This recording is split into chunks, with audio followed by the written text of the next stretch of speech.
Anatomi sistem pencernaan. Sistem pencernaan merupakan suatu tatanan yang terbentuk dari adanya hubungan antara bagian yang tergabung dalam saluran pencernaan dan organ asesor yang bertujuan untuk menyediakan nutrien baik karbohidrat, protein, lemak, vitamin, serta elektrolit dan air secara terus-menerus bagi kebutuhan tubuh.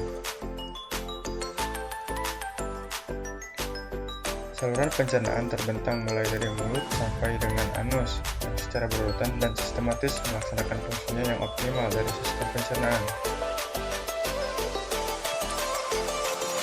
Susunan organ sistem pencernaan manusia dan fungsinya. Yang pertama yaitu ada mulut dan faring, yang kedua esophagus, yang ketiga lambung, yang keempat usus halus, yang kelima usus besar atau kolon, yang keenam anus.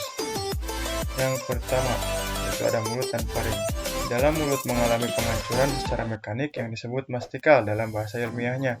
Proses ini didukung oleh keberadaan organ-organ dalam mulut seperti gigi gerigi, saliva, dan lidah sebelum memasuki lebih jauh ke saluran pencernaan yaitu faring. Mulut berfungsi untuk mengunyah makanan menjadi lebih halus agar mudah dicerna. Yang kedua yaitu ada esophagus. Panjang esophagus kurang lebih 25 cm dengan diameter 2 cm. Esophagus berfungsi sebagai saluran masuknya makanan dan air ke lambung.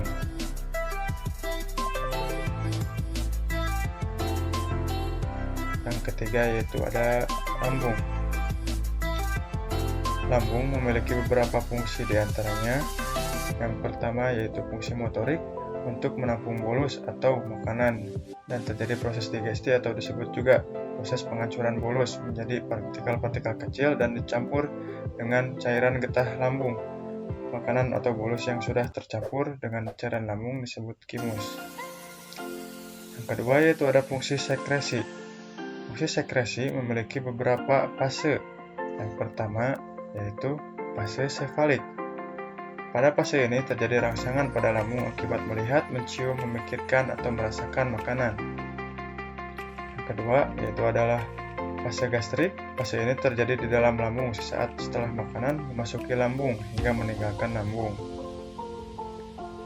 Fase ketiga yaitu di mana fase bolus atau makanan menuju usus halus.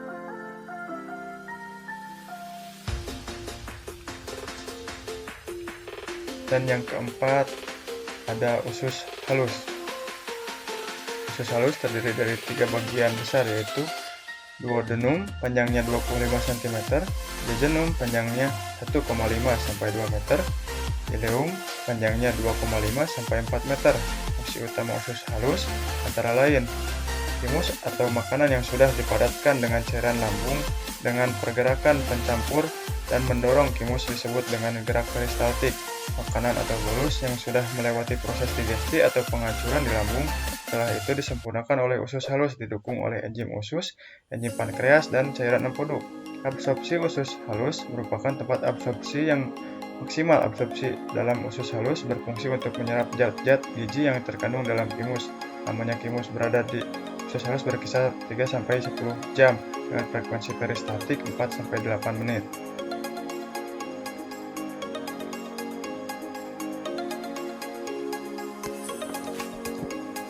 Usus besar juga terdiri dari 3 bagian, yakni sekum adalah bagian awal dari usus besar. Fungsi sekum adalah sebagai gerbang masuk makanan menuju usus besar setelah dari usus halus.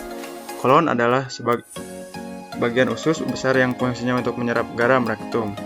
Fungsi rektum adalah untuk menyimpan limbah sisa makanan sebelum akhirnya dibuang dalam feses melalui anus.